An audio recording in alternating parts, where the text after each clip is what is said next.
జీవనని follow అవుతూ వెళ్ళి ఆనంది గురించి గుండె పగిలే నిజాలను తెలుసుకొని జీవనని అరెస్ట్ చేయించిన సునంద అసలు ఇదంతా ఎలా జరగబోతుందనేది ఈ వీడియోలో తెలుసుకుందాం. వీడియో నచ్చితే తప్పకుండా లైక్ చేయండి. ఆనంది ఆదిత్యతో ఇలా అంటూ ఉంటుంది, అసలు మనం ఎక్కడికి వెళ్ళినా మనకెందుకు జాబు రావడం లేదు, అదే నాకు అర్థం కావడం లేదు. మీరు సునంద గారి కంపెనీలో వర్క్ చేసి మళ్ళీ ఇక్కడ ఎందుకు వర్క్ చేయాలనుకుంటున్నారు? అది పెద్ద కంపెనీ కదా అని ఎందుకు అడుగుతున్నారు ఆదిత్య గారు? సర్టిఫికెట్లు లేకపోతే మన దగ్గర టాలెంట్ ఉంది కదా, కనీసం అది కూడా గుర్తించలేక ఇలా మాట్లాడుతున్నారేంటి? ఒకవేళ మనం జాబు రాకపోవడానికి కారణం ఏదైనా కారణం ఉందా? వెనకాల ఎవరైనా మనల్ని టార్గెట్ చేశారంటారా అని అడుగుతూ ఉంటుంది ఆదిత్యని ఆనంది. అప్పుడే ఆనందితో ఆదిత్య ఇలా అంటాడు, మనం ఇప్పుడు అంచెలంచెలుగా పైకి ఎదగాలి, మనకి ఎవరి సహాయం అవసరం లేదు, మన కాళ్ళ మీద మనం నిలబడాలని అనుకుని బయటికి వచ్చేసాం కదా ఆనంది. కాబట్టి ఇప్పుడు మనం ఏదైనా కూడా సాధించవచ్చు. నువ్వేమీ కంగారు పడుకో. కానీ నేను ఏ ఆఫీస్కి వెళ్ళినా నా సర్టిఫికెట్లు అయితే అడుగుతున్నారు. అదే నాకు కొంచెం బాధగా ఉంది. నా సర్టిఫికెట్లు ఎలాగా తీసుకురాలేను మా అమ్మ దగ్గర నుంచి, అది కూడా నేను చదివించిన చదివే కదా అని అంటుంది. ఏం చెయ్యాలో తెలియడం లేదు అని చెప్తూ ఉంటే అప్పుడే ఆనంది ఇలా అంటుంది, రేపు మీరు ఇంటర్వ్యూకి వెళ్ళినప్పుడు మీ ఆధార్ కార్డు నెంబర్ మీకు గుర్తుందా అని అడుగుతుంది ఆనంది ఆదిత్యని. గుర్తుంది అని చెప్పడంతో అయితే ఒక పని చేయండి, మీరు ఇంటర్వ్యూకి వెళ్ళినప్పుడు నా సర్టిఫికేట్స్ అన్నీ కూడా మీకు క్లియర్గా తెలియాలంటే నా ఆధార్ కార్డు నెంబరు మీరు చూడండి, ఆధార్ కార్డు నెంబరు నొక్కితే నా డీటెయిల్స్ అన్నీ కూడా వస్తాయి అని చెప్పండి. అప్పుడు వాళ్ళు మంచి వాళ్ళైతే, అర్థం చేసుకునే వాళ్ళైతే ఖచ్చితంగా మీకు జాబ్ వస్తుంది అని చెప్తూ ఉంటుంది ఆనంది. అప్పుడే ఇక అంటూ ఉంటాడు ఆదిత్య, నిజంగా నువ్వు చాలా తెలివైన దానివి ఆనంది, అసలు ఈ ఐడియా నాకు ఇప్పటి వరకు రాలేదేంటి అని అడుగుతూ ఉంటాడు ఆదిత్య. మనకి ఆ దేవుడే సహాయం చేస్తున్నాడండి, అందుకని నాకు ఈ ఆలోచన కలిగించాడు. రేపు మీరు ఇంటర్వ్యూకి వెళ్ళినప్పుడు, రేపు 2 ఇంటర్వ్యూలు ఉన్నాయన్నారు కదా, అక్కడికి వెళ్ళండి. ఖచ్చితంగా ఏదో ఒక ఇంటర్వ్యూ సక్సెస్ అవుతుంది. అప్పుడు మనం ఆనందంగా ఉండొచ్చు, మీకు జాబ్ వస్తే అని చెప్తుంది. నాకు కూడా రేపు ఇంటర్వ్యూ ఉంది, తెలిసిన వాళ్ళే అందులో పనిచేసే ఒక అతను నాకు తెలుసు, అతని ద్వారా ఈ ఇంటర్వ్యూకి వెళ్తున్నాను అని చెప్తూ ఉంటుంది ఆనంది. సరే ఆనంది, రేపు మళ్ళీ మనం మన ప్రయత్నము మొదలు పెడదాము. మా అమ్మ నేను రోడ్డు మీద భోజనం చేయడం చూసి ఆనందిని కావాలని వెళ్ళిపోయినందుకు నీకు ఈ పరిస్థితి వచ్చింది, ఈ గతి పట్టింది. లేకపోతే సునంద కొడుకుగా నువ్వు ఎంతో వైభవంగా బ్రతికేవాడివి అని చెప్పింది. కానీ ఇప్పుడు ఆనంది భర్తగానే నేను జాబు సంపాదించి ఆనంది దగ్గరుండే సంతోషంగా ఉంటున్నానని మా అమ్మకి నిరూపిస్తాను. ఈరోజు మా అమ్మతో నేను మాట్లాడిన తీరు, మా అమ్మ నన్ను తప్పు పట్టిన తీరుతో నాలో ఇంకా పంతం పెరిగింది అంటూ ఆదిత్య అయితే చెప్తాడు ఆనందితో. మనం ఇంతే కాన్ఫిడెన్స్తో, ఇంతే ధైర్యంతో ముందుకు వెళ్ళాలి, అప్పుడే మనకి అంతా కూడా మంచి జరుగుతుంది అని చెప్తూ ఉంటే ఆ మాట విని ఆనంది ఆదిత్యని కౌగిలించుకొని మీకు అంతా మంచి జరగాలండి అని అంటూ ఉంటుంది. ఉదయం అవ్వంగానే ఆదిత్య ఆనంది మళ్ళీ ఇంటర్వ్యూలకి అయితే బయలుదేరుతారు. ముందు ఆనంది అయితే ఇంటర్వ్యూకి వెళ్తుంది. అప్పుడే ఇక ఆనందిని చూసి ఎప్పుడూలాగే మొత్తం డీటెయిల్స్ అడుగుతారు. సునంద గారి కంపెనీలో పనిచేసి అక్కడ మానేసి ఇక్కడ పనిచేయడం అంటే కరెక్ట్ కాదు, అంత పెద్ద కంపెనీలోనే మీరేం చేయలేకపోయారు, ఇక్కడికి వచ్చి ఏం చేస్తారు అని ఆనందిని అంటూ ఉంటారు. అసలు ఒక కంపెనీలో పని చేస్తే అక్కడ నేనేం చేశానో మీకు తెలుసా? తెలీదు. మరి అలాగెలాగా నా పనితీరుని మీరు అంచనా వేస్తున్నారు అని అడుగుతూ ఉంటుంది ఆనంది. మీకు పోటీగా సునంద్ గారు ఎప్పుడు కూడా ప్రాజెక్టులు తెచ్చుకుంటారు, మరి ఆవిడతో పోటీ పడాలని మీకు అనిపించలేదా? అంటే సునంద్ గారు లాంటి పెద్ద కంపెనీలోనే పని చేయలేకపోయారు, మా కంపెనీలోనే ఎందుకు పని చేస్తున్నారని మీ కంపెనీని మీరే తక్కువ అంచనా వేసుకుంటున్నారు. అప్పుడే తెలిసిపోతుంది మీరు సునంద్ గారికి భయపడుతున్నారని. ఇలా భయపడే వాళ్ళ దగ్గర కూడా నేను వర్క్ చేయను అని ఆనంది అయితే చెప్తుంది. ఆనంది మాటలకి అక్కడ ఇంటర్వ్యూ చేస్తున్న వాళ్ళు, ఆ కంపెనీ CEO షాక్ అయిపోతూ ఉంటుంది. ఇదంతా ఇలా జరుగుతూ ఉండగా ఆదిత్య ఇంటర్వ్యూకి వెళ్తాడు. అలా ఆదిత్య ఇంటర్వ్యూకి వెళ్ళిన తర్వాత వాళ్ళు అక్కడ సర్టిఫికెట్లు అయితే అడుగుతారు. అప్పుడే సర్టిఫికెట్లు అడగడంతో ఆదిత్య అయితే ఇలా ఆధార్ కార్డు నెంబర్ తెలుసు, ఆ నెంబర్ మీరు కొడితే ఖచ్చితంగా నా డీటెయిల్స్ అన్నీ మీకు వస్తాయి అని చెప్తూ ఉంటే అప్పుడే ఇక ఆ మాట విని ఆధార్ కార్డు అయితే కొడతారు. అప్పుడే తను విదేశాల్లో చదివినట్టు మొత్తం కూడా క్లియర్గా ఉంటుంది. అది చూసి మీరు ఇంత టాలెంట్ పెట్టుకొని అంత పెద్ద కంపెనీని ఎందుకు వదిలేసి వచ్చారు అని అడుగుతూ ఉంటారు. అది మా ఫ్యామిలీ మ్యాటర్ అని చెప్తూ ఉంటాడు ఆదిత్య. సారీ సార్, సునంద గారితో మేము పోటీ పడలేము అని చెప్పేస్తారు. దాంతో ఇక ఆదిత్య మరో ఇంటర్వ్యూకి అయితే వెళ్తాడు. అలా వెళ్ళిన తర్వాత వాళ్ళు కూడా సేమ్ ఇలాగే డీటెయిల్స్ అయితే అడుగుతారు.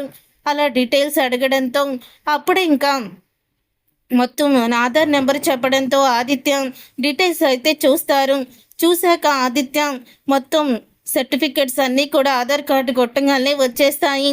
మీలో ఎంత టాలెంట్ ఉంది, మీకు మేము జాబ్ ఇస్తున్నాము, మీరు సునంద కొడుకని అక్కడ పని చేశారని కాదు, మీ సర్టిఫికెట్లు మీ టాలెంట్ చూసి ఇస్తున్నాము అని చెప్తారు వాళ్ళైతే. అప్పుడే ఆ మాట విని మీ ఫోన్ నెంబర్ చెప్పండి, రేపటి మీరు జాబ్లో జాయిన్ అవ్వండి అని వెంటనే జాబ్ ఇచ్చేస్తారు ఆదిత్యకి. అప్పుడే ఆదిత్య చాలా ఆనందపడుతూ నాకు ఫోన్ నెంబర్ లేదండి, నాకు ఫోన్ లేదు, కట్టుబట్టలతోనే నేను ఇంట్లో నుంచి వచ్చేసాను, నా భార్య నేను మాకంటూ ఏమీ ఉంచుకోలేదు అని ఆదిత్య అయితే చెప్తాడు. అప్పుడే ఇక ఆ కంపెనీ సీఈఓ మీకు కంపెనీ తరపున ఒక ఫోన్ ఇస్తున్నాము, దీంట్లో సిమ్ కూడా ఉంటుంది అని చెప్పి ఫోన్ కూడా ఇస్తారు. ఇక ఆదిత్య అయితే చాలా ఆనందపడుతూ ఉంటారు. అప్పుడు ఇక మీరు వెళ్ళి అపాయింట్మెంట్ ఆర్డర్ తీసుకోండి, పిఏ ఇస్తారు అని అనడంతో అప్పుడే ఇక బయటికి వెళ్తాడు ఆదిత్య. ఇక మేనేజర్ అయితే ఇలా అడుగుతాడు, సార్ సునంద గారు అబ్బాయిని మీరే జాయిన్ చేసుకోవడం ఏంటని అడుగుతూ ఉంటే తను సునంద గారు అబ్బాయిగా మన దగ్గరికి రాలేదు, తన టాలెంట్ తెలివి అన్నీ కూడా మన దగ్గర చెప్పాడు, ఆవిడ కొడుకుగా నాకు జాబ్ ఇవ్వద్దని ముందే చెప్పేశాడు, నేను కేవలం అతని టాలెంట్ బట్టే ఇచ్చాము, ఇలాంటి వాళ్ళని మనం వదులుకుంటే సునంద గారు ఎప్పుడు పైనే ఉంటారు, మనం కిందే ఉంటాము, ఆదిత్య మన దగ్గర వర్క్ చేస్తే మనం సునంద గారితో నేరుగా ఢీ కొట్టవచ్చు అని చెప్తూ ఉంటాడు అతను.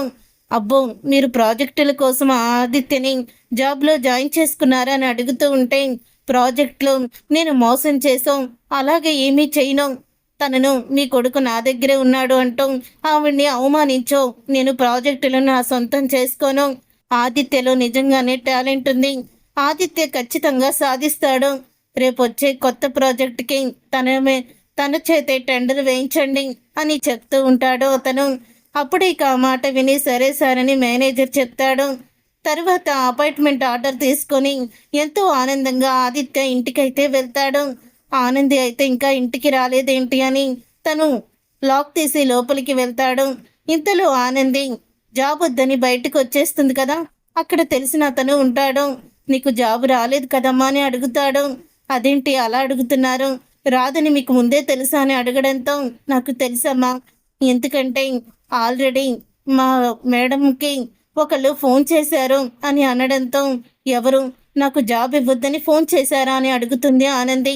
అవును, నీకు జాబ్ ఇవ్వద్దని ఫోన్ చేశారు, ఎవరో కాదు మీ తోటి కోడలు జీవన, ఇలా ప్రతి ఆఫీస్కి కూడా ఫోన్ చేస్తుందని మా మేడం గారు మా సార్తో చెప్తుంటే నేను విన్నాను అని అనగానే ఇక ఆ మాటలు విని ఆనంది కోపంతో రగిలిపోతూ ఉంటుంది. అప్పుడే ఇక ఇంటికైతే వెళ్తుంది సునంద ఇంటికి. జీవన అని గట్టిగా పిలుస్తుంది. అప్పుడే అందరూ కూడా బయటికి వస్తారు. ఇక జీవన, ఏంటి ఓడిపోయాను అని బావగారిని ఇంటికి పంపించేయడానికి అత్తయ్య కాళ్ళు పట్టుకొని బ్రతిమలాడడానికి వచ్చావా, ఎక్కడ ఉద్యోగం దొరక్క కాళ్ళు అరిగేలా తిరుగుతున్నావా, ఇంట్లో నుంచి బావగారిని తీసుకువెళ్ళినంత సులభంగా ఉద్యోగం వచ్చేస్తుంది అనుకుంటున్నావా అని జీవన నోటికొచ్చినట్లు మాట్లాడుతూ ఉంటుంది. ఇక జీవన అలా నోటికొచ్చినట్లు మాట్లాడుతుండగా అది విని ఒక్కసారి కోపంతో రగిలిపోతూ జీవన చెంప పగలగొడుతుంది ఆనంది.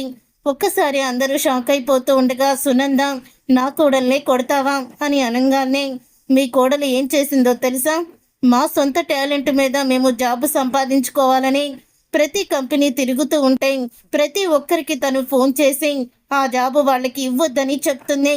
దీన్నేమంటారు? మా కాళ్ళ మీద నిలబడి మా టాలెంట్ను ఉపయోగించుకుంటే మీరు డబ్బు అహంకారంతో మా టాలెంట్ని తొక్కేసి మమ్మల్ని ఓడిపోయేలా చేస్తున్నారా? ఇలాంటి అడ్డదారులు తొక్కడం ఎందుకు అని అంటూ ఉంటుంది ఆనంది సునందని. అప్పుడు అది విని ఒక్కసారే షాక్ అయిపోతూ ఉంటుంది సునంద. నేనెందుకు ఫోన్ చేస్తాను అని అంటూ ఉంటే, ఒకసారి నీ ఫోన్ ఇవ్వు అని అడుగుతూ ఉంటుంది జీవనని ఆనంది. అప్పుడే ఇక ఆనందితో, జీవన నా ఫోన్ ఎందుకు? నువ్వు 10 నిమిషాల క్రితం కూడా పలానా కంపెనీకి చెందిన మేడంకి ఫోన్ చేశావు. ఆ ఫోన్ నెంబర్ దాంట్లో ఉందో లేదో చూస్తాను అని చెప్తూ ఉంటే, అప్పుడే చైతు వచ్చి జీవన చేతిలో ఫోన్ లాక్కొని, అవును మమ్మీ, ఇక్కడ 10 కంపెనీల వాళ్ళ CEO నెంబర్లు అన్నీ కూడా తను కాల్ చేసినట్టే ఉంది అని చెప్తాడు చైతు. అప్పుడు ఇక అది విని తెలుసుకొని సునంద షాక్ అయిపోతూ ఉంటుంది. అప్పుడు ఇక అంటూ ఉంటుంది ఆనంది, ఇంకోసారి ఇలాంటి చీప్ పనులు చేసావనుకో, ఈ ఆనంది ఏంటో అని చూపిస్తాను, గుర్తుపెట్టుకో అని జీవనకి వార్నింగ్ ఇస్తుంది. అప్పుడు ఇక సునంద ఆనంది వెళ్ళిపోయాక జీవనని అడుగుతూ ఉంటుంది, ఎందుకు చేసావు ఇలాంటి చండాలపు పని? అసలు వాళ్ళ జాబు వస్తే ఏంటి, రాకపోతే నీకెందుకు? ప్రతి కంపెనీకి ఫోన్ చేయాల్సిన అవసరం నీకేంటి అని అడుగుతూ ఉంటే, అది కాదు అత్తయ్య గారండి, ఏమిటంటే మరి బావగారికి ఉద్యోగం రాకపోతేనే కదా మీ విలువ తెలిసేది. ఉద్యోగం రాకుండా తినటానికి తిండి లేకపోతే అప్పుడు బావగారు నేను ఆనందితో ఎందుకు వెళ్ళిపోయాను, ఇక్కడే ఉండుంటే సరిపోయేది, నాకు గుర్తింపు ఉండేదని బావగారు అనుకోవాలని ఇదంతా చేశాను అని చెప్తూ ఉంటే, అప్పుడే ఇక ఆ మాట విని సునంద కూడా ఆలోచనలో పడుతుంది. ఇక సునంద ఆలోచనలో పడితే శశికాంత్ ఇలా అంటాడు, మనుషుల్ని ఎలా మానసికంగా కృంగదీయాలో అత్తగారు కోడలు బాగా నేర్చుకున్నట్టున్నారు అని శశికాంత్ అయితే అంటాడు. ఆనంది ఇంటికి వెళ్తుంది. ఆనంది ఇంటికి వెళ్ళిన తర్వాత అప్పుడు ఇక ఆదిత్య ఆనందికి నోట్లో స్వీట్ పెట్టి, నాకు జాబ్ వచ్చింది ఆనంది అని అంటాడు. ఆ మాట విని ఎంతో ఆనందపడుతూ ఉంటుంది. అప్పుడే ఇక ఆనంది, ఏంటండి మీకు నిజంగానే జాబ్ వచ్చిందా అని అడుగుతుంది. అవును, నాకు నిజంగానే జాబ్ వచ్చింది, నాకు చాలా ఆనందంగా ఉంది అని అడుగుతూ ఉంటే, అవునా, అసలు ఇది ఎలా సాధ్యమైంది అని అడుగుతూ ఉంటుంది ఆనంది. మొత్తం వివరంగా చెప్తాడు. అప్పుడే ఇక ఆనంది కూడా ఇలా అంటుంది, అవునండి, నిజంగా మీ టాలెంట్ని బట్టి ఇదంతా అని చెప్తుంది. మరి నీ జాబ్ ఏమైందని అడుగుతూ ఉంటే, నాకు జాబు రాలేదు, రానివ్వకుండా చేసింది ఎవరో కూడా తెలుసు. మనం ఇప్పటి వరకు వెళ్ళిన ఇంటర్వ్యూలకి అసలు మనకి జాబ్ ఎందుకు రాలేదో కారణం తెలిసిందని ఆనంది అనడంతో, అప్పుడే ఇక ఆదిత్య ఎవరు అని అడుగుతాడు. ఇంకెవరు, జీవన వెళ్ళిన చోటకల్లా ఫోన్ చేసి మనకి జాబ్ ఇవ్వద్దని చెప్పింది. దాంతో ఎవ్వరు కూడా మనకి జాబు ఇవ్వలేదు.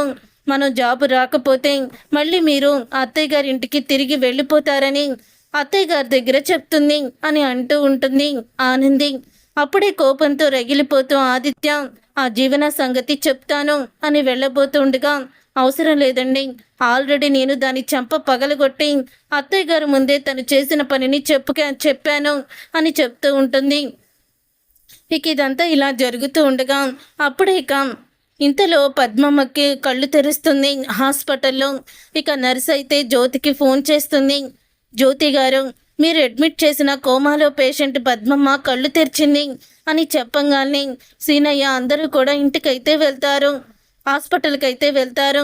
వెళ్ళిన తర్వాత అప్పుడే ఇక పద్మమ్మని చూసి చాలా ఆనందపడుతూ ఉంటే, ఇంతలో డాక్టర్ వచ్చి ఆమె కళ్ళు తెరిచారు అంటే తనకి ఇంకా కూడా మనుషులు గుర్తుపడుతుంది కానీ కదలికలు లేవు, మాట్లాడలేదు అని చెప్తూ ఉంటే, అప్పుడే కళ్ళు తెరిచిందంటే తనకి ప్రమాదం లేనట్టే, త్వరలోనే తను కోలుకుంటుంది, మాట్లాడుతుంది, అందరినీ గుర్తుపడుతుంది, లేచి నడుస్తుంది, మీరేమీ కంగారు పడకండి అని డాక్టర్ అయితే చెప్పడంతో జ్యోతి, సూర్య, సీనయ్య ఎంతో ఆనందపడుతూ ఉంటారు. ఈ విషయం వెంటనే ఆనందికి చెప్పాలని జ్యోతి ఇక ఫోన్ చేస్తుంది ఆనందికి. అప్పుడే ఆనంది ఆ మాట విని ఎంతో ఆనందపడుతూ ఉంటుంది.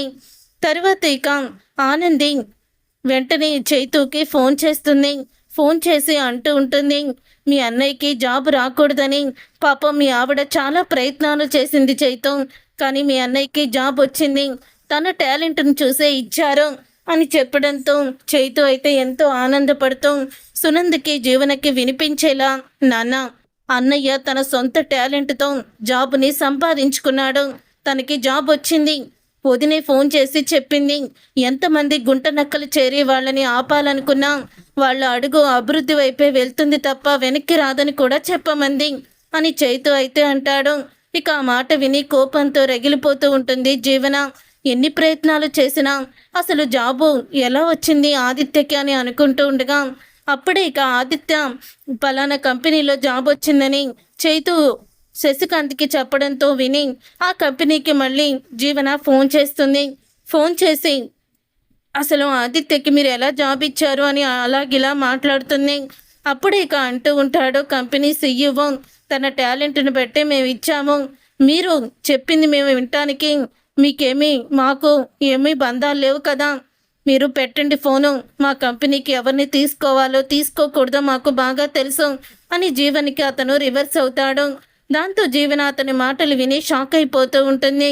ఇదేంటి ఇతను ఇలా మాట్లాడుతున్నాడు అని అనుకుంటూ ఉంటుంది జీవన. ఇంతలో జీవనికి మళ్ళీ ఇందుమతి ఫోన్ చేస్తుంది. ఇక ఇందుమతి ఫోన్ చేసిన తర్వాత చెప్పు పెద్దమ్మ అని జీవన లిఫ్ట్ చేసి అంటూ ఉంటే, ఏంటే చెప్పేది, మన కథ క్లైమాక్స్కి వచ్చేసింది. ఆ పద్మమ్మ కళ్ళు తెరిచిందంట అని అనగానే జీవన షాక్ అయిపోతూ ఉంటుంది. ఏంటి పెద్దమ్మ నువ్వు చెప్పేది, ఏంటి ఆ పద్మ కళ్ళు తెరిచిందా అని అడుగుతూ ఉంటే అప్పుడే అటువైపుగా వెళ్తున్న సునంద జీవన ఫోన్లో మాట్లాడి ఆశ్చర్యపోవడం అంతా కూడా గమనిస్తుంది. అసలు ఆ పద్మమ్మ కళ్ళు తెరిస్తే మనమే తనని చంపాలని చూసిందన్న నిజం బయటపడిపోతుందేమో పెద్దమ్మ అని ఇందుమతితో ఇక నిజాన్ని బయట పెడుతుంది జీవన. ఆ మాట విని ఒక్కసారే సునంద షాక్ అయిపోతూ ఉంటుంది. మళ్ళీ బ్రతికిన ఆ ప్రాణాన్ని మనం బ్రతకనివ్వకూడదు. నేను ఇప్పుడే హాస్పిటల్కి వస్తున్నాను, నువ్వు కూడా రా అని చెప్తుంది జీవన. అలా వాళ్ళిద్దరు మాటలు విని సునంద షాక్ అయిపోతూ పద్మముని అసలు జీవన ఎందుకు చంపాలనుకుంది, ఇప్పుడు హాస్పిటల్కి ఎందుకు వెళ్తుంది అని సునంద జీవన వెనకాలే ఫాలో అవుతూ వెళ్తుంది. ఇందుమతి జీవన హాస్పిటల్కి వస్తారు. వచ్చిన తర్వాత డాక్టర్ని అడుగుతూ ఉంటారు, తనకి స్పృహ వచ్చిందంట కదా అని. వచ్చింది, ఇప్పుడు తను సేఫ్గానే ఉంది అని చెప్పడంతో ఇక ఆ మాట విని ఇద్దరు షాక్ అయిపోతూ ఉంటారు.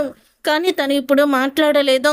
మనుషుల్ని గుర్తుపడుతుంది కానీ తనకి మాట్లాడడం ఏమీ కూడా రావటం లేదు. అప్పుడే కదలలేకపోతుంది, కొన్ని రోజులు పడుతుంది అని చెప్తుంది డాక్టర్. ఆ మాట విని చాలు, ఇంత మాత్రం మనకి క్లూ చాలు, దాన్ని ఇక్కడే చంపేద్దాము, టైంకి ఎవ్వరూ కూడా లేరు అని వెంటనే జీవన ఇందుమతి ఇద్దరు కూడా లోపలికి వెళ్తారు. అప్పుడే సునంద అక్కడికి వచ్చి ఇక తలుపు దగ్గర ఉండి వాళ్ళని చూస్తూ ఉంటుంది.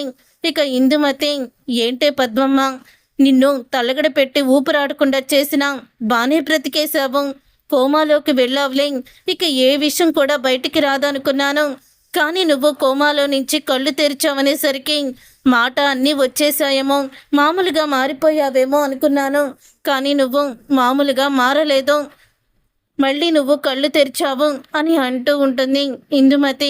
ఇందుమతి అలా అన్న తర్వాత అప్పుడే ఇక ఆ మాట విని ఒక్కసారి షాక్ అయిపోతూ ఉంటుంది సునంద. ఇక జీవన, ఏంటి నువ్వు బ్రతికేసి ఆనందియే అసలు జీవన, ఈ జీవన డూప్లికేటు, సూర్య జ్యోతి వాళ్ళిద్దరికీ పుట్టింది ఆనందియే, నేను కాదని నిజం బయట పెట్టేద్దాం అనుకుంటున్నావు కదా. నువ్వు నిజం బయట పెడుతూ ఉంటే నేను కళ్ళు విప్పాలా, చూడాలా, అసలు ఏమనుకుంటున్నావు నా గురించి నువ్వు అని అంటూ ఉంటుంది జీవన. ఇన్ని సంవత్సరాలు పడిన కష్టం బూడిద పాలవుతుంటే చూస్తూ ఊరుకుంటాననుకుంటున్నావా? ఆనంది వాళ్ళ అమ్మా నాన్న ఎక్కడ చచ్చిపోతారో అని తనే జీవన అని చెప్తే తను నన్ను జీవన కింద పంపింది వాళ్ళ నా అమ్మా నాన్న కష్టాన్ని తీర్చడానికి. స్వామీజీ ద్వారా మేము ఒకవేళ నువ్వు జీవన అని మీ అమ్మకి నాన్నకి తెలిస్తే వాళ్ళు చచ్చిపోతారని ఆనంది దగ్గర అబద్ధం చెప్పించాము స్వామీజీ చేత. తర్వాత ఎన్నో రకాలుగా నేను ఆనందిని ఇబ్బంది పెడుతూనే ఉన్నాను. నా టైం బాగోకేమో అది కోడలుగా వెళ్ళిన ఆ ఇంటికి నేను కూడా కోడలుగా వెళ్ళాను. చివరికి దాన్ని మా అత్తగారిని మాయ మాటల్లో పెట్టి మా అత్తగారికి లోనిపోని చాడీలు చెప్పి దాన్ని ఇంట్లో నుంచి బయటికి గెంటేశాను. తర్వాత మా అత్తగారిని కూడా బయటికి గెంటేసి ఆస్తి మొత్తానికి నేనే వారసురాలను అవుతాను. ఈ లోపు నువ్వు స్పృహలోకి వచ్చేసి నిజాలన్నీ బయట పెట్టించి మమ్మల్ని అరెస్ట్ చేయాలని చూస్తున్నావా? అది ఎప్పటికీ కూడా జరగదు. ఈ రోజుతో నీ ప్రాణాలు కూడా పైకే పోతాయి అని జీవన తను చేసిన కుట్రల్ని కుతంత్రాలని తన నోటితోనే సునంద ముందు బయట పెడుతుంది. చూసారుగా ఫ్రెండ్స్, రాబోయే కథలో ఖచ్చితంగా ఇలాగే జరగబోతుంది. మరి ఇలాగే జరగాలని మీరైతే కోరుకుంటున్నారా? అయితే వీడియోని తప్పకుండా లైక్ చేసి ఛానల్ని సబ్స్క్రైబ్ చేసుకొని పక్కనే ఉన్న గంట సింబల్పై ఆల్ అని క్లిక్ చేయండి.